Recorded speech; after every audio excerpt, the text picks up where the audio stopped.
দেৱৰাজ তেত্ৰিশ কোটিৰ দেৱতাৰ গৰাকী মই ইন্দ্ৰ চাৰিওফালে সুখ স্বাচ্ছন্দ্যৰে ভৰা অপেছবি ৰম্ভা মেনকা উমথি তিৰুনামাৰ নৃত্যৰে শোভা কৰা এই অমৰাৱতীৰ অধীশ্বৰ মই ইন্দ্ৰ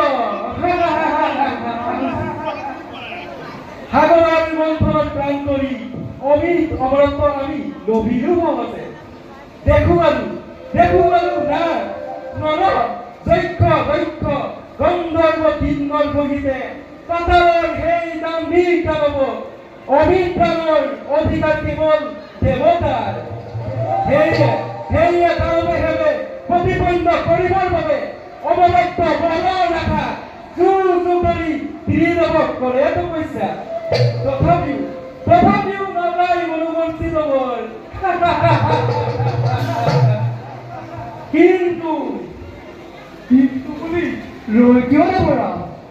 দেৱৰাজ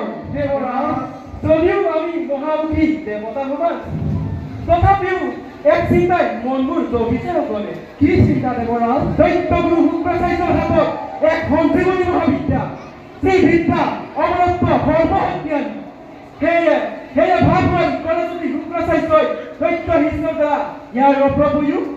তেন্তে কি হ'ব ভৱিষ্যত দেৱ সমাজৰ তাৰ বাবে চিন্তা নকৰিব দেৱৰাজ কৰে যদি শুক্ৰাচাৰ্যই সঞ্জীৱনী অবয়ো তেন্তে ময়ো পিতা মহাদেৱৰ দৰে ৰুদ্ৰৰূপ ধাৰণ কৰি নিষেধ কৰিম সেই শুক্ৰাচাৰ্যৰ ঈশ্বৰ দিয়ে যদি অনুমতি একত্ৰ কৰি দি ইচ্ছা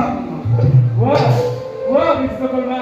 আনন্দৰে দিছো মই অনুমতি দেৱৰাজ শিল্পীময় দেৱ সমাজ জন্মভূমি আমাৰ এই স্বৰ্ণ অমৰাৱতী সেয়ে দেৱৰাজ ভৱিষ্যতৰ বাবে চিন্তা কৰি অমৰাৱতী সুৰক্ষাৰ বাবে ৰচি এক অমৰাৱতী সদৃশ চক্ৰবেশী যি চক্ৰবেশী কোনো উপদেশ নাপায় দৈত্য নামে তাতেই মৃত্যু লব সাৱতী ধন্য দেৱগণ তোমালোকৰ যুক্তিয়ে মোৰ চিন্তা কৰিলে বল এইবাৰ বল দেৱগণ নিজ কৰ্তব্যত সৌভাগ্য হয়